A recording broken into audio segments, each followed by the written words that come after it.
من أبدا على حبيبك خير الخلق كلهم مولاي وسلم دائما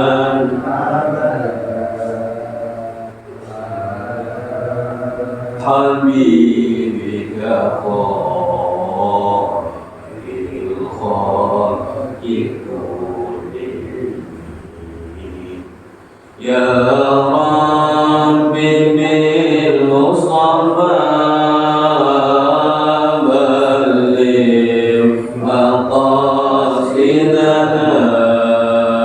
واغفر لنا ما مضى يا واسع الكرم مولاي صل وسلم دائما أبدا على حبيبك خير الخلق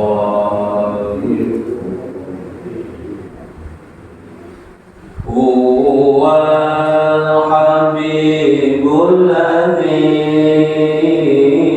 ترجى شفاعته لكل هول من أهوال مكرمين مولاي صل وسلم دائما أبدا على حبيبك خير الخلق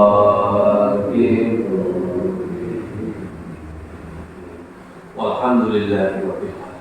Assalamualaikum warahmatullahi wabarakatuh.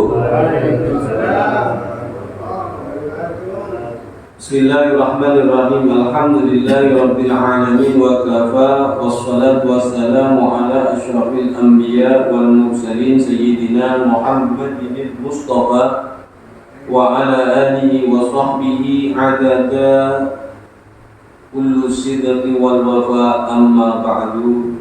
Subhanaka la ilma lana illa ma 'allamtana innaka antal alimul hakim.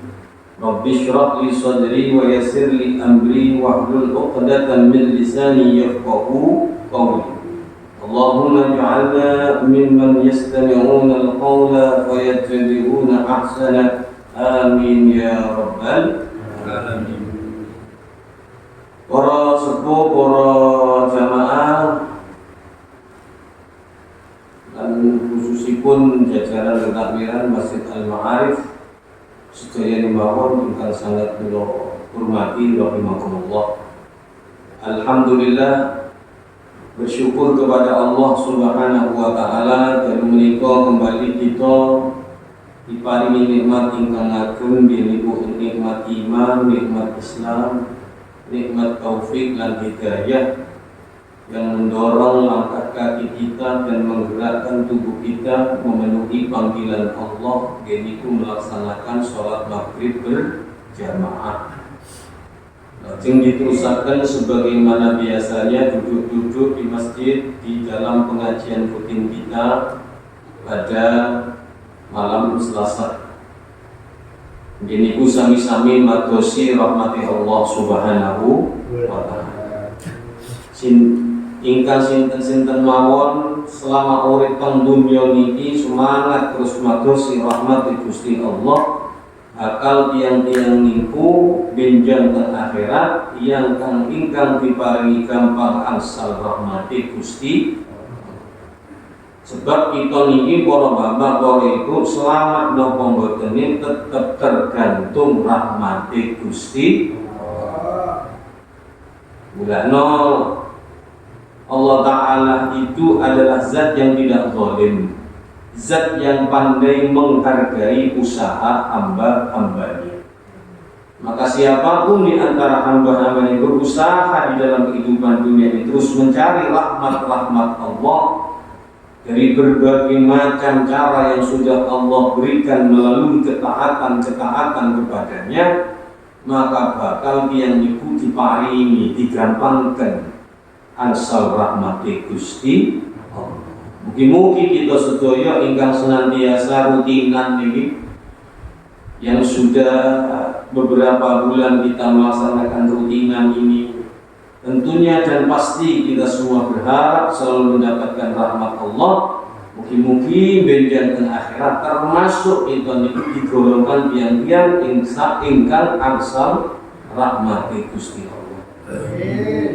Para jamaah yang kula hormati, kalau menika kita akan mengaji tentang at-targhib fi ikramil ahlil ilmi wal yarfuq bil muta'allimin wa yanzil wa badlin nasihah lahum wa li ghairihim.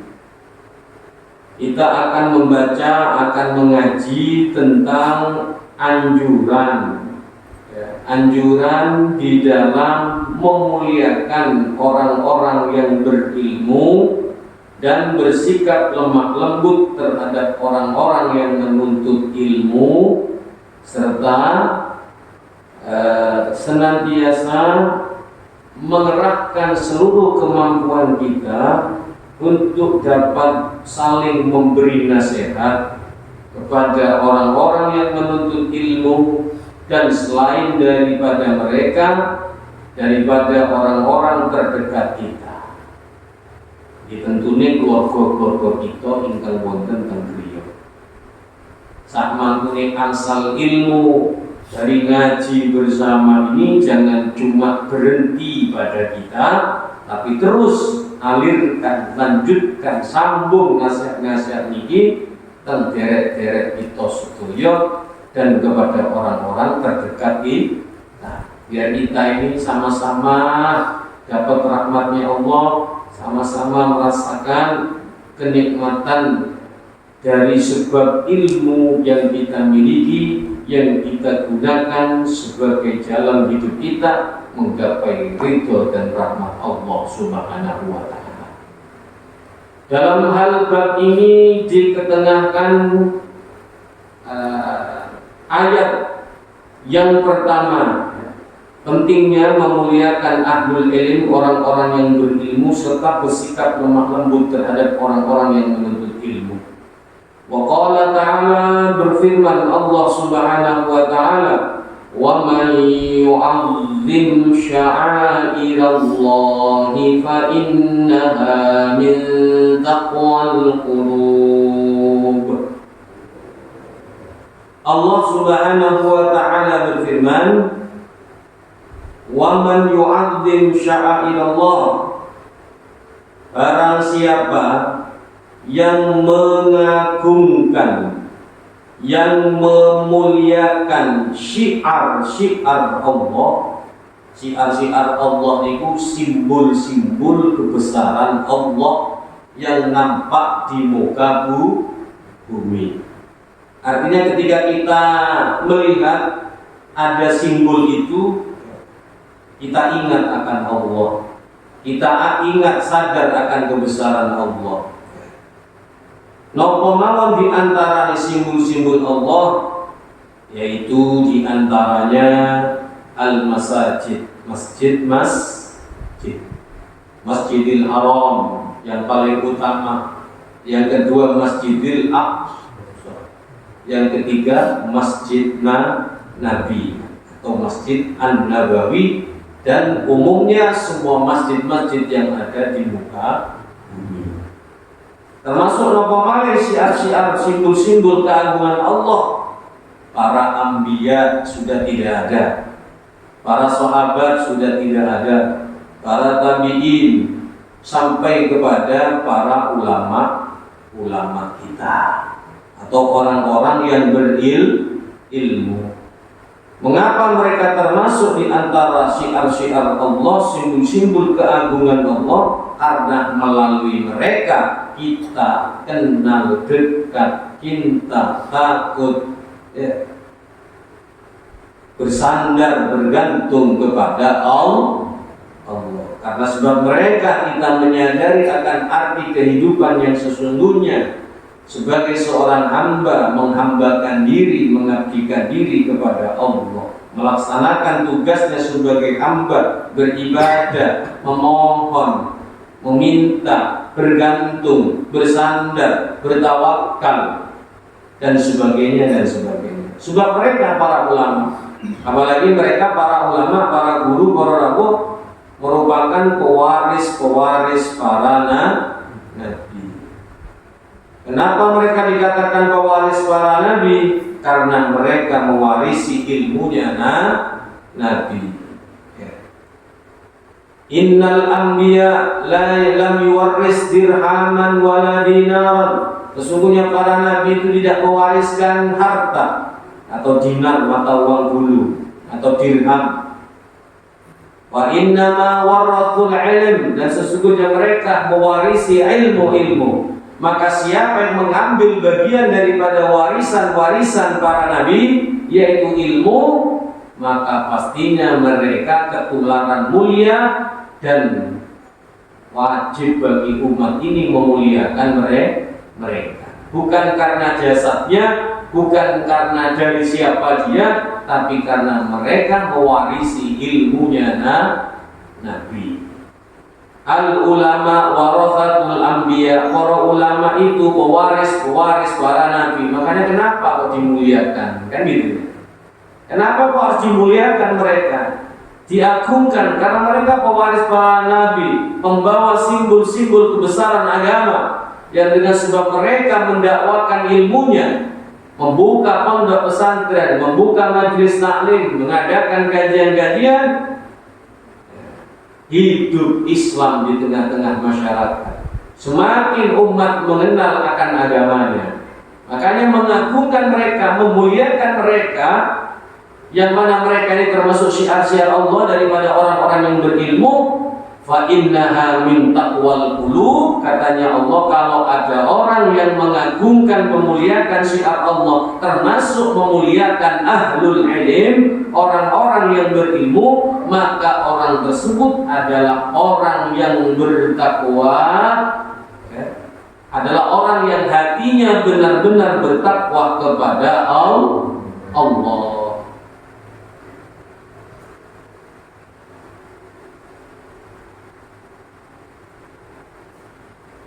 Lalu Allah Subhanahu wa taala berfirman, "Wakhfid janahaka lil mu'minin." Yang artinya, dan rendahkanlah kedua sayapmu terhadap orang-orang yang beriman. Apa maksudnya rendahkanlah kedua sayapmu terhadap orang-orang yang beriman?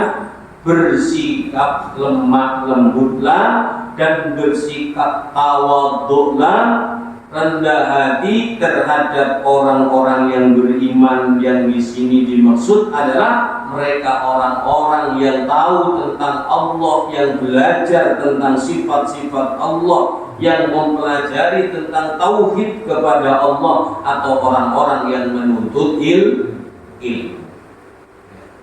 Bersikap lemah lembut terhadap mereka itu artinya jangan kasar, jangan keras kalau mengingatkan mereka, menasihati mereka, memberikan ilmu-ilmunya Allah.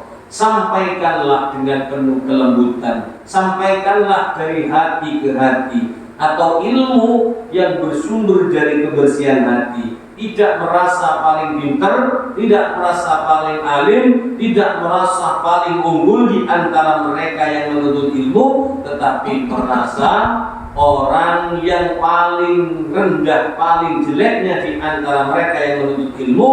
Lalu saling niatlah di dalam hati, saling ingat mengingatkan, saling mengajak kebaikan, bukan menggurui mereka, walaupun mungkin nanti mereka mengangkat dirinya sebagai guru.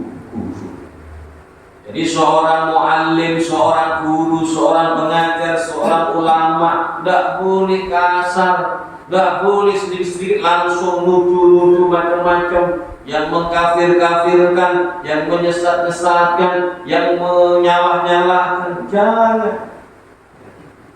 Adakan pendekatan-pendekatan. Sikapi dengan kelembutan hati. Ajak sharing.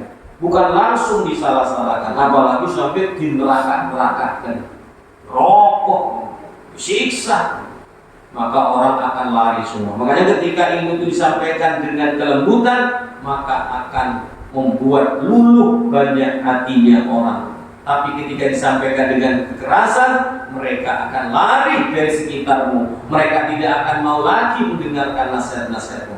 Makanya Rasulullah itu diingatkan sama Allah Subhanahu wa taala. Apa katanya Allah Subhanahu wa taala? Walau kunta faddan ghalidhal qalbi lam faddu min hawlik fa bima rahmatin min Allah linta lahum. Disebabkan karena rahmat Allah, ya. Disebabkan karena rahmat Allah yang dicurahkan kepada Nabi Muhammad, sehingga engkau Muhammad bisa berlemah lembut terhadap mereka. Lalu mengatakan, seandainya engkau Muhammad menyampaikan ilmu ini, mengajak mereka dengan kasar, dengan keras hati, ya, dengan menganggap diri paling unggul, meremehkan mereka, niscaya mereka akan lari. Apalagi dia mau lewes, apa kok mulai? Apa ngaji dia mau amuk mulai lewes? Akhirnya orang pada pulang semua, sumpah gitu. Kenapa? Karena terlalu keras, terlalu kasar.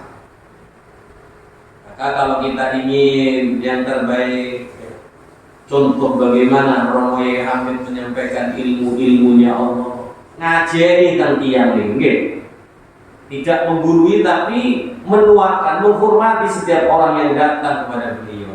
Atau sinten malih Romo Yai Syafaat Lokaku, Romo Yai Harun, bagaimana beliau membuat murid itu tidak sungkan sama beliau, tapi tawadhu, rendah hati dengan dirinya terhadap guru. Kenapa? Satu, gurunya menghiasi diri dengan akhlakul karim, tidak menampakkan kesombongan karena banyaknya ilmu, tidak menampakkan kecongkaan atau kebanggaan karena sebuah pandai menyampaikan ilmu, tidak, tapi tawadhunya luar biasa.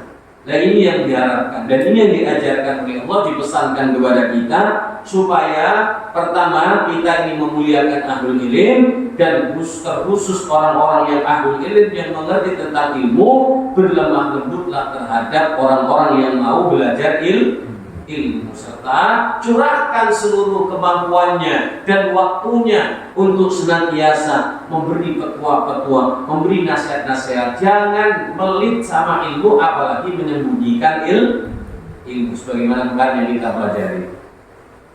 Karena Nabi kita Muhammad itu, para bapak, para ibu, kata beliau, innama bu'istu mu'alliman, aku ini diutus sebagai guru, aku ini diutus sebagai pengajar.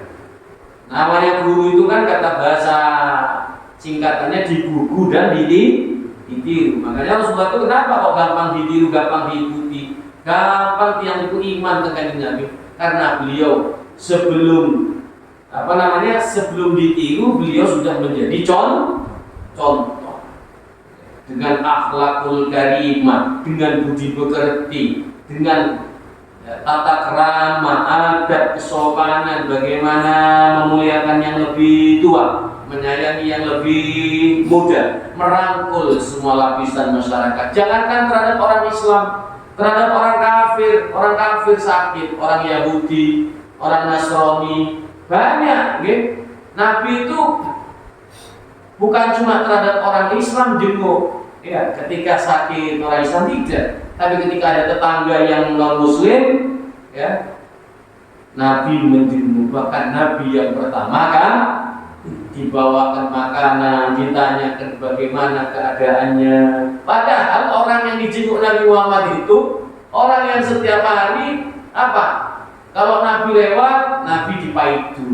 Nabi itu dicaci maki, yang dituju tukang sihir, yang dituduh membawa kesesatan, habis itu diludahi di depannya. Jadi Nabi jalan itu di tengah kanjeng Nabi. Kadang-kadang pelisatan ludahnya kena kanjeng Nabi Muhammad SAW. Begitu berapa hari lewat kok tidak ada orang itu didatangi sama Nabi Muhammad. Tetangganya mana yang biasa halang di undi. Sakit kanjeng Nabi sudah berhari-hari, ya Allah. Ulang kanjeng Nabi membawa makanan, ditotok rumahnya. Ketika ketemu terkejutlah orang itu, ketakutan. Gak usah takut, saya kesini kangen sama sampean. Cara bahasa kita itu kangen dengan hidupnya sampean. Kangen saya, ya Allah, sakit apa sampean, Pak? Ya Allah Muhammad, geleng-geleng orang Yahudi nih, Pak. Ya Allah Muhammad, Tuhan, setiap hari saya caci maki, setiap ketemu saya ludahi di depan sampean tidak tersinggung, saya sakit. Pesampaian yang pertama kali kanjeng Nabi jenguk saya kanjeng Nabi. Tidak ada keluarga saya wala itu Abu Lahab, Abu Jahal yang nyuruh saya untuk menyakiti sampean. Ya Allah, temenan Nabi panjenengan ini. Sampai akhirnya dalam riwayat orang itu menurut riwayat masuk Islam karena tertarik dengan akhlaknya. Ternyata yang dituduhkan oleh orang-orang yang tidak senang Nabi, yang disampaikan kepada orang itu, difitnah orang yang membenci Nabi, tidak sesuai dengan kenyataannya. Kenapa? Karena dengan akhlak Rasulullah berhasil membawa. Terus Nabi itu adalah seorang pengajar, bangga menjadi guru, walaupun gajinya tidak seberapa. Tidak bisa kaya, mau kaya jadi guru itu tidak bisa. Ya, kecuali kalau punya sambilan lain, punya sawah, punya bisnis. Kalau untuk mengandalkan guru jadi kaya tidak bisa. Tapi lihat, guru walaupun tidak kaya mungkin cukuplah untuk keluarganya, cukup untuk bisa buat rumah tempat tinggal yang sederhana, cukup untuk beli kendaraan yang biasa. Tapi tidak pernah bosan, tidak pernah jenuh menyampaikan ilmunya. Setiap hari masuk ke sekolah, datang duduk di hadapan kita dengan kasih sayang, dengan laten, dengan merasa tanggung jawab. Mereka memberikan, mencurahkan waktunya kepada kita. Padahal guru itu luar biasa. Ilmu yang disandangnya, ilmu yang disampaikan kepada kita. Kalau ingin tahu mahalnya, lihat bagaimana ucapan seorang Imam Ali yang pandai memuliakan seorang guru. Ana abdun, saya adalah seorang budak. Saya adalah hamba sahayanya. Orang yang alamani harfan wahid, yang pernah mengajarkan kepada saya satu huruf, kata Imam Ali. Artinya saya siap menjadi budaknya, siap menjadi pesuruhnya. Maksudnya kaulnya Imam Ali ini untuk menunjukkan, mengajarkan kepada kita betapa sangat penting memuliakan orang-orang yang berilmu. Karena ciri tanda orang yang hatinya baik, jiwanya bersih, orang yang memuliakan orang-orangnya Allah. Artinya orang-orang yang membawa ilmunya Allah. Lihat kalau ada orang yang memuliakan ahlul ilm, tidak pandang bulu, tidak dilihat dari status usianya, pokoknya dia mengajarkan ilmu, memberikan contoh yang baik, akhlak yang terpuji, dihormati, dimuliakan. Katanya Allah, teman-temanan wong kang atine takwa nang Gusti Allah. Kenapa? Yu'adzim sya'airallah. Dia mengagungkan simbol-simbol kebesaran Allah, yaitu para ulama, para guru. Kemudian kita tetap mencintai guru-guru kita, terutama guru-guru yang di surau-surau guru kita ngaji, tidak bisa alif kata. Kadang-kadang banyak kesalahan murid begitu lulus dari ngaji surau, sudah pinter Quran, pinter sholat, terus mondok pesantren, alim, ketemu gurunya biasa-biasa, ketemu gurunya di kampung biasa-biasa, sudah ada penghormatan lagi, dia koyo koncone dhewe. Tidak bisa. Sehari guru, selamanya guru, karena guru itu orang tua kita. Yang mengatakan orang tua kita, guru itu adalah Nabi kita Muhammad Sallallahu Alaihi Wasallam. Orang tuamu ada 3. Salah satunya yang disebut oleh Nabi Muhammad selain orang tua yang sudah kita lahir dari keduanya, yaitu guru yang melahirkan kita atau yang mengeluarkan kita dari kegelapan menuju cahaya. Kegelapan artinya kebodohan, rangarti, nopo-nopo, tidak tahu alif bata, ABC atau tidak tahu dengan ilmu-ilmu, kok tahu-tahu kita sebab belajar sama guru tersebut kita mengenal semuanya. Apa yang sebelumnya kita tidak tahu menjadi tahu. Itu orang tua kita. Bahkan lebih kuat orang tua guru daripada orang tua yang melahirkan kita. Kalau orang tua yang melahirkan kita cuma di dunia, Pak. Tapi kalau orang tua yang melahirkan kita, mengeluarkan kita dari kegelapan menuju cahaya, yang para guru akan terus sambung sampai ke akhirat. Perhatiannya tidak cuma di dunia, bahkan meninggal pun mereka tetap perhatian kepada murid-muridnya. Bahkan perhatiannya melebihi ketika wafatnya, melebihi perhatian terhadap murid itu melebihi ketika dia hidup di dunia. Jadi lebih perhatian ketika guru kita itu masuk ke alam kubur. Kenapa? Karena mereka di alam kubur sudah tidak dibebani lagi dengan ngajar, tidak dibebani lagi dengan dakwah, tidak dibebani lagi dengan kewajiban rumah tangga. Mereka sudah fokus menunggu. Dengan ilmunya mereka terus mendapatkan transfer, sehingga mereka fokus hanya kepada Allah, dan perhatian mereka kepada siapa? Murid yang masih menyambung hubungannya kepada guru.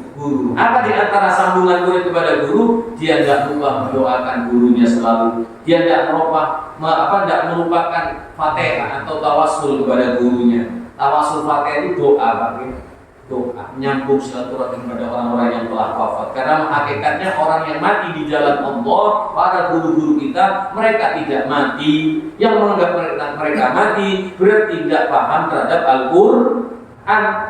Mereka itu hidup, katanya Allah, wala tahsabanna alladziina qutilu fi sabilillahi amwat. Jangan kalian menyangka orang yang mati di jalan Allah, yang membela agama Allah, yang menegakkan syariat Allah. Di antaranya mereka para ulama, para guru-guru kita. Jangan menyangka kalau mereka mati, mereka tidak mati. Makanya orang yang ziarah itu, mereka meyakini bahwa guru-guru mereka, para ulama, orang soleh tidak mati, hanya pindah alam.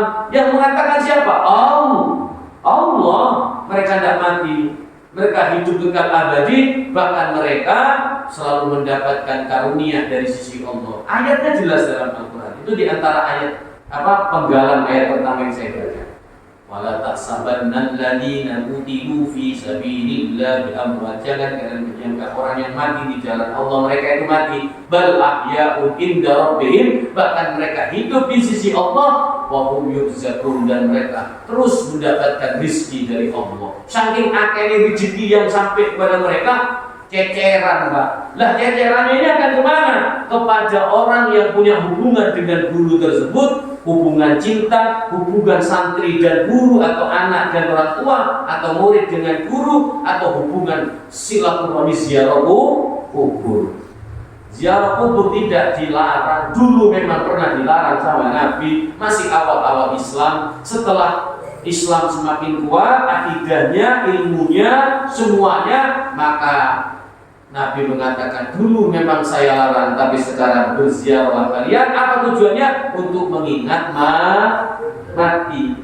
Sebab yang bikin orang keras ini lupa sama akhirat, tidak sadar hidup di dunia, karena rumongso gowo murid dunia. Tidak rumongso besok barangkali mati kan, atau lusa, karena tidak ingat mati. Tapi ketika ingat mati, insya Allah akan ingat umur sudah berapa umur saya, akan ingat amal perbuatan berapa banyak sudah saya lakukan amal perbuatan ini. Makanya tujuan ziarah itu mengingat mati. Adapun doa-doa yang dipanjatkan, kita husnudzon saja kepada orang-orang yang ziarah. Mereka mendoakan, minta kepada Allah, mendoakan saudara-saudara yang telah wafat. Adapun barokah daripada orang-orang soleh itu ada, Bapak. Barokah itu ada. Jamaah yang dirahmati Allah Subhanahu wa taala. Saya lanjutkan. Jadi Nabi itu adalah seorang guru. Beliau bangga menyandang status guru. Bahkan beliau mengatakan, ini buistu mu'alliman, aku diutus sebagai guru, sebagai pengajar. Bangga kan Nabi sebagai guru. Makanya guru itu pahlawan tanpa jasa. Walaupun ada bayarannya, sekalipun ada bayarannya, atau guru pegawai negeri, atau guru dilanggar-langgar, kalau bilang guru dilanggar, insya Allah tidak ada bayarannya. Ikhlas, ya paling bayar lampu kan gitu ya.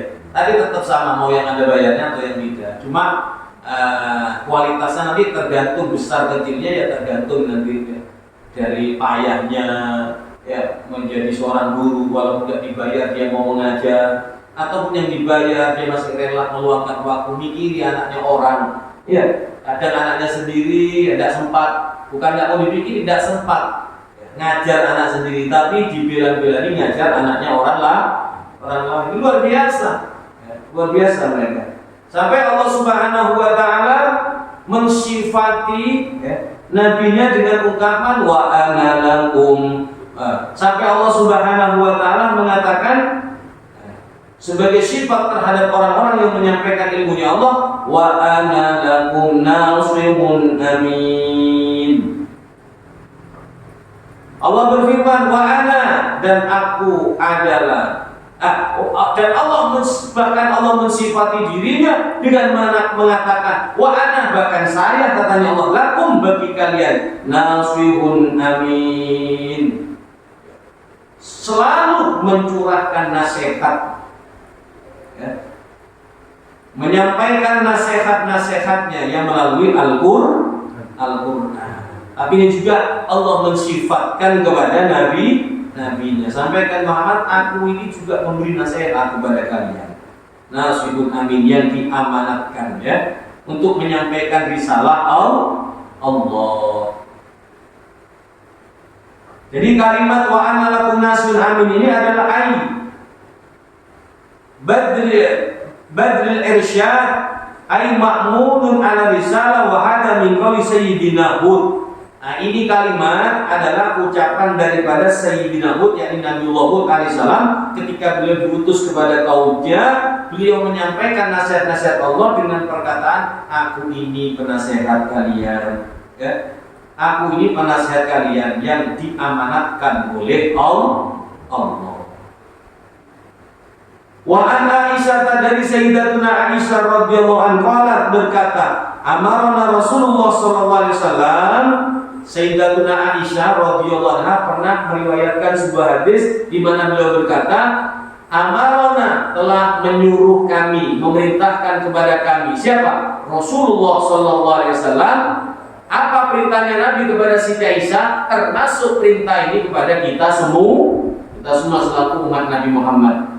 Ayunazzilan nas, agar ya, menempatkan manusia manazilahum, sesuai pada tempatnya atau pada kedudukannya.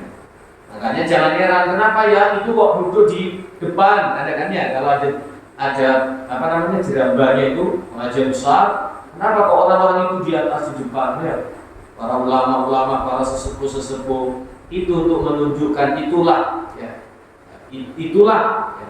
buah daripada perintah Allah, hasil daripada perintah Allah yang diamalkan oleh orang-orang yang tahu akan kedudukan orang-orang yang berilmu. Mereka yang didudukan di atas di depan, orang yang punya ilmu, orang yang memang punya kedudukan yang pantas ditaruh di tempat paling atas. Entah tua karena ilmunya, tua karena ketokohannya, atau tua memang karena sesepuh tokoh masyarakat itu sehingga dianjurkan duduk di depan, itu situ di depan. Kenapa kita tidak? Kita tawadhu karena anak muda ya. Karena anak-anak muda, atau karena apa namanya, tawadhu terhadap yang lebih tua. Menempatkan mereka pada tempatnya, termasuk menempatkan para ulama di tempatnya. Seperti kalau mereka datang ke pengajian umum besar akbar, mendatangkan semua ulama, maka ada panitia-panitia yang membawa mereka ke depan. Lah kita sebagai jamaah umum atau bagian yang di bawah ini pun juga harus menyadari kenapa mereka ditaruh di atas. Oh, itu para ulama, oh itu para guru, oh itu para kiai, oh itu sesepuh, oh itu tokoh. Berarti semua yang hadir, yang rela di bawah, yang rela mengantarkan orang-orang itu sampai ke atas, mereka bangga dengan orang di atas. Inilah orang-orang yang mengikuti perintah Allah Subhanahu wa ta'ala, memuliakan orang-orang yang dimuliakan oleh Allah Subhanahu wa ta'ala, dan mereka mengamalkan apa yang diperintahkan Rasulullah. Jadi Rasulullah yang menyuruh kita menempatkan orang-orang tua pada tempatnya, didudukan di tempat-tempat yang sandar. Ya memang seperti itu memang. Kadang dikasih kursi empuk, kadang ya, di majelis-majelis itu. Karena mengamalkan perintah Rasul dan pesan Rasulullah SAW kepada Siti Aisyah dan juga kepada kita agar menempatkan orang itu pada tempatnya. Karena memang diajarkan sama Nabi Muhammad SAW. Wa an Abi Ruqayyah Tamim bin Aus Ad-Dari anna Rasulullah SAW bersabda. Bahasanya Rasulullah SAW bersabda pada hadis yang terakhir di bab ini. Kalau yang pertama sudah selesai, ayat dan satu hadis tentang memuliakan orang-orang yang berilmu dan bersikap lemah lembut. Adapun hadis yang terakhir ini tentang mencurahkan seluruh kemampuan kita untuk bisa memberi nasihat. Ini hadisnya. Apa kata Rasulullah SAW? Anna Rasulullah SAW bersabda, ad-dinu nasihat. Agama ini adalah nasihat. Jadi Islam ini, khususnya agama Islam ini adalah nasihat. Jadi agama yang dibawa Nabi Muhammad itu adalah nasihat. Nasihat untuk siapa? Nah ini ya. Jadi qauluhu tentang sabda Nabi Muhammad SAW yang mengatakan ad-dinu nasihat, agama itu adalah nasihat, ai imaduddin wa qiwam ya wa qiwamihi an-nasihat. Agama ini adalah merupakan tiangnya ya. Nasihat agama ini adalah merupakan tiangnya agama dan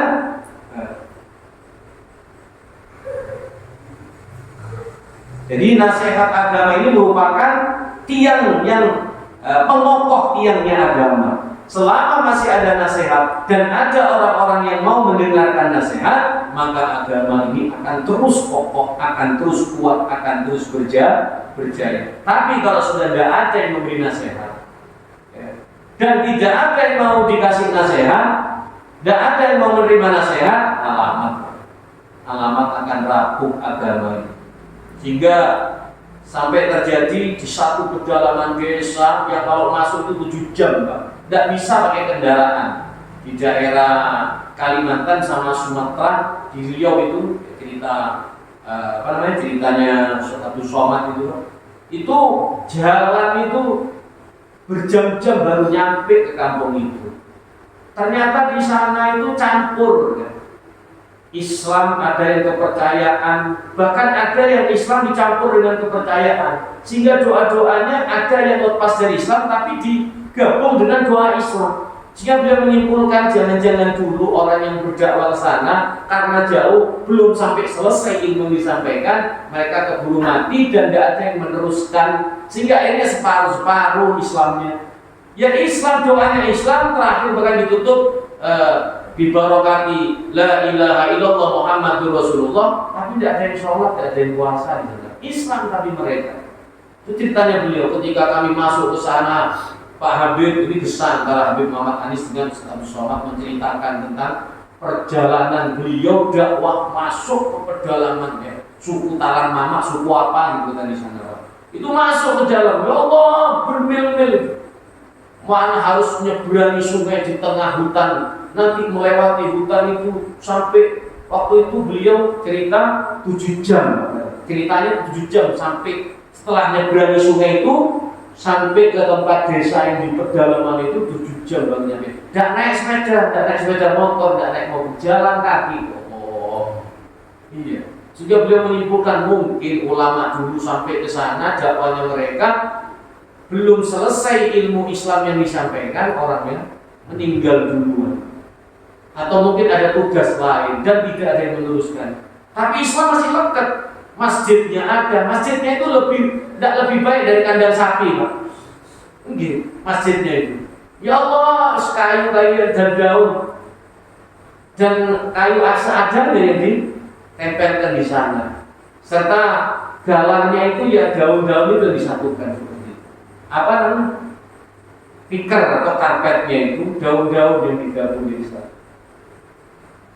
Sehingga akhirnya beliau punya rutinan dakwah di pedalaman sebulan sekali, diikuti berbagai ormas, elemen masyarakat dan beberapa guru-guru di sana. sehingga berbondong-bondong jalan. Biaya sendiri katanya beliau, ceritanya beliau. Kami dengan biaya sendiri, biaya makan sendiri, biaya kendaraan sendiri. Jadi kendaraannya itu masuk hutan, diparkir di sana sudah ada yang jaga, harus nyebrang lagi untuk ke hutan berikutnya. Dari hutan yang setelah nyebrang itu sampai 7 jam berangkat. Allah, beliau itu memikirkan bagaimana dulu kanjeng Nabi Muhammad SAW hijrah 500 kilo dari kota Mekah ke Madinah, 500 kilo melewati lautan padang pasir, kadang turun lembah, naik bukit, melewati gunung bebatuan, berhari-hari berdua dengan Abu Bakar As-Siddiq. Jadi saat itu mau bayangkan gimana Rasulullah. Saya merasakan seperti ini payahnya berdakwah masuk, tapi beliau tidak merasa jenuh dan putus asa. Terus hingga kami setiap bulan katanya mengadakan kajian di sana, masuk di pedalaman. Betapa senang kita ini mendengarkan ada pelanjut ya, Rasulullah yang berdakwah mereka dengan ilmunya, dengan segala kemampuan tenaganya dipersembahkan masuk ke dalam hutan. Atau kata sehingga Nabi Mundir Musawah, beliau sampai rela dari Jakarta terbang ke Papua, masuk ke pedalaman primitif, disambut di sana mereka dengan orang-orang Islam yang ada di pedalaman. Yang tadinya tidak kenal air diajak ya kenal air, yang tadinya tidak pernah mandi diajak ya mengenal air, bersih suci, mandi, sampai akhirnya mereka mengenal Islam. Ini dakwahnya mereka. Mereka terus pulau kali ini enak gitu ya, mungkin masjidnya apa namanya berkipas ya, duduknya di karpet. Alhamdulillah, tapi kita masih mau ngaji seperti ini. Sedangkan kalau kita bayangkan dengan saudara kita di pedalaman, ya Allah miris. Beliau itu wudhu angkat turun ke jurang, Pak. Mau wudhu itu untuk dapatkan air yang suci harus turun ya, jurang agak dalam wudhu. Kadang itu kedengeran suaranya harimau. Tanya, oh, Pak, ini suaranya apa? Kata Pak. Ini suaranya harimau, Ben. Nah, Ustaz, ini harimau yang dijaga oleh apa? Yang dijaga oleh pemerintah. Ini yang tidak boleh diburu. Kalau sendirian ya bisa diterkam, tapi kalau orang banyak insya Allah ya. Berhenti katanya. Kata Ustaz Somad. Saya senang dengar cerita-cerita perjalanannya orang-orang gitu. Ya untuk pelajaran. Makanya ketika kami diundang di PAL 7, PAL daerah sana tetap PAL sampai daerah mana jalannya PAL sampai. Di PAL 7, PAL 5 itu alas bulu terus ke barat atau Wongsodo ke barat itu, waduh, pakai mobil bagus, bisa rontak, nggak boleh bisa. Tuh, tapi sekarang sudah alhamdulillah sudah aspal sudah masuk. Kalau dulu batu-batuan besar, kami pernah potong setirnya itu di pertengahan jalan itu. Akhirnya pakai trail terus. Jadi dijemput pakai mobil apa namanya? Mobil kecil, mobil Cherry waktu itu, Cherry yang sudah agak lama. Itu patah setirnya. Korong guys. Jadi disuruh ke pinggir terus mobil itu. Mana buat itu besar-besar. Sekarang alhamdulillah baru kami ke sana lagi sudah mulai bagus jalannya. Makadamnya sudah bagus. Rujul waktu itu. Akhirnya pakai trail kami waktu musim hujan. Sampai ke sana, ya Allah, kuat orang ini apa yang dicari di sini ya. Ternyata mereka orang-orang yang perhutani, orang yang kerja di pedalaman. Kami juga ke mana? Ke daerah mana? Glenmore ya. Masuk ke tebu-tebuan itu. Kebun tebu itu panjangnya yang kita lewati kemarin 10 km. Itu jalannya namanya dilewati truk gitu. Begini Allah, saya mikir tidak seberapa ini dengan mana dulu Rasulullah SAW gitu. Rasulullah SAW kemarin Allah padang pasir yang begitu panas beliau lalui. Ya untuk pengalaman saja sebetulnya Pak. Termasuk yang paling parah itu yang ke PAL juga, tapi di bawahnya Gunung Ijen. Di bawahnya Gunung Ijen juga sana ada kampung. Masuk ke dulu waktu besar dan jalan batu-batu segini. Iya kita naik mobil mobil penjelajah itu. Kayak hartok gitu deh, bannya besar-besar itu. Tidak bisa kalau mobil-mobil bagus itu tidak bisa. Insya Allah 1 kilo merotol semua itu mobil batu. Itu kita pakai mobil itu, Mas. Ya karena pengen merasakan gimana beratnya dakwah. Beratnya dakwah. Jika dibandingkan dengan Rasulullah, zaman Rasulullah itu tidak ada apa-apanya deh. Tapi kita ya alhamdulillah sudah bisa mencicipi. Ya, yang undang ya orang-orang yang tidak mampu-mampu niku bang. Saya kepingin datang kan, mau balik dari luar ngadakan maulidan. Ya Allah di pedalaman masih ada orang mau maulidan pak. Enggak nih, acaranya pagi. Jadi kita berangkatnya habis subuh berangkatnya. Ya alhamdulillah sudah pengalaman. Ya begitulah dakwahnya Rasulullah SAW. Makanya kita memuliakan mereka bukan karena apa, tapi karena mereka mewarisi peninggalan Nabi Muhammad SAW. Maka termasuk jenengan yang hadir di masjid ini, yang mau ngaji berarti mau mengambil bagian warisannya Nabi Muhammad yang dulu oleh Abu Hurairah ditawarkan sama orang-orang pasar. Kenapa kalian kok sampai di sini? Masih urusan dunia aja yang kalian cari. Apa kalian tidak dengar kabar ini Rasulullah pagi ini sedang berbagi-bagi warisan? Dipikir sama orang-orang pasar kaum muslimin warisan duit, warisan harta. Bubar pasarnya ditinggal semua pak. Lari ke masjid. Ternyata apa yang didapati? Didapati di masjid ada orang sholat, ada orang ngaji Quran, ada orang ngaji kitab. Balik, Abu Hurairah ngapusan ini. Mana Rasulullah bagi-bagi warisan? Lalu orang sholat, orang belajar ngaji, orang belajar ilmu, Rasulullah ngajar ilmu. Sampean nih, sampean tidak sadar. Sampean kira warisan dunia lebih mulia, lebih baik daripada warisan ilmu. Rasulullah ngajar di sana, ilmu disampaikan. Orang belajar ngaji, orang belajar ilmu. Itu warisannya Rasulullah. Warisan yang mulia, yang akan mengantarkan kepada kebahagiaan yang kekal abadi. Mulia di dunia, mulia di akhirat. Yang sadar ya sadar, yang tidak sadar ya tetap tenggelam dengan keasikan dunianya. Alhamdulillah kita ini mau duduk, berarti kita mau mengambil bagian warisannya Nabi Muhammad Sallallahu Alaihi Wasallam. Terakhir, ad-dinu nasihat, agama yang adalah merupakan nasihat. Kulna, kami berkata, katanya sahabat, kami bertanya, liman ya Rasulullah, untuk siapa nasihat ini? Agama ini nasihati kita, ya, nasihatnya siapa agama ini? Qala lillah. Pertama, agama ini nasihat, ya, nasihat bagi Allah.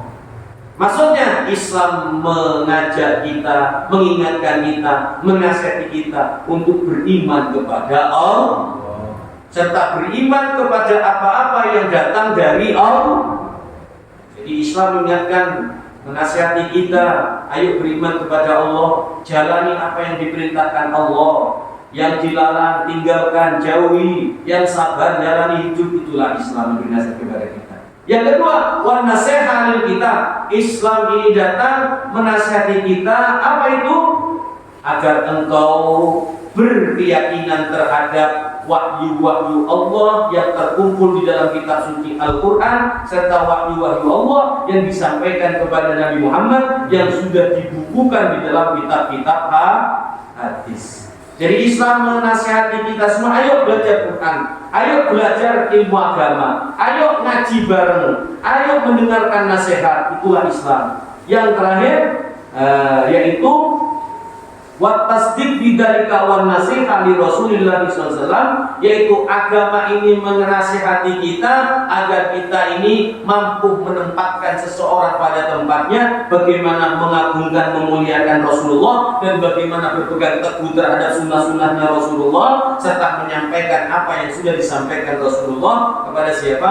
Orang-orang yang berada di dalam lingkungan kita, kawasan kita, atau di dalam kekuasaan kita, yakni keluarga rumah kita. Itulah Islam, menasihat kita supaya iman kepada Allah, mengimani apa yang datang dari Allah, menasihat kita supaya beriman kepada kitab suci Al-Quran, mempelajari isi kandungannya, mempraktekkan dan mengamalkannya, percaya terhadap wahyu-wahyu Allah yang ada dalam Al-Quran dan hadis, serta nasihat terhadap Rasulullah SAW agar kita memuliakannya, mengagungkannya, menghormatinya, dan berpegang teguh kepada sunnahnya, serta menyampaikan apa-apa yang sudah disampaikan kepada kita. Baligh anni walau ayat, sampaikan kepada walaupun satu ayat. Dan nasihat yang terakhir Islam, wan nasihat lil a'immatil muslimin, nasihat kepada kita semua agar kita orang Islam yang rukun, bersatu, ya dalam kebaikan, saling dukung mendukung, gotong royong untuk untuk memperjuangkan agama yang sudah diperjuangkan oleh Rasulullah Shallallahu Alaihi Wasallam, dan nasihat kepada orang yang beriman agar orang yang beriman ini betul-betul taat kepada Allah Subhanahu Wa Taala dan selalu mencari ridho Tuhannya dan selalu mencari petunjuk ke jalan-jalan kebenaran yang akan mengantarkan mereka menjadi orang-orang yang benar, yang dibenarkan Allah dan Rasulnya, benar selamat dunia dan akhir. Nah, ini saja Rabu yang bisa disampaikan dan menjadi manfaat. Pada kesempatan yang lain, mudah-mudahan kita bisa hadir, kita sambung kembali ngaji bareng ini. Mudah-mudahan apa yang kita dapatkan menjadi suatu keberkahan bagi kita semua. Amin ya rabbal alamin. Hadanallahu wa iyyakum ila shiratal mustaqim. Wassalamualaikum warahmatullahi wabarakatuh.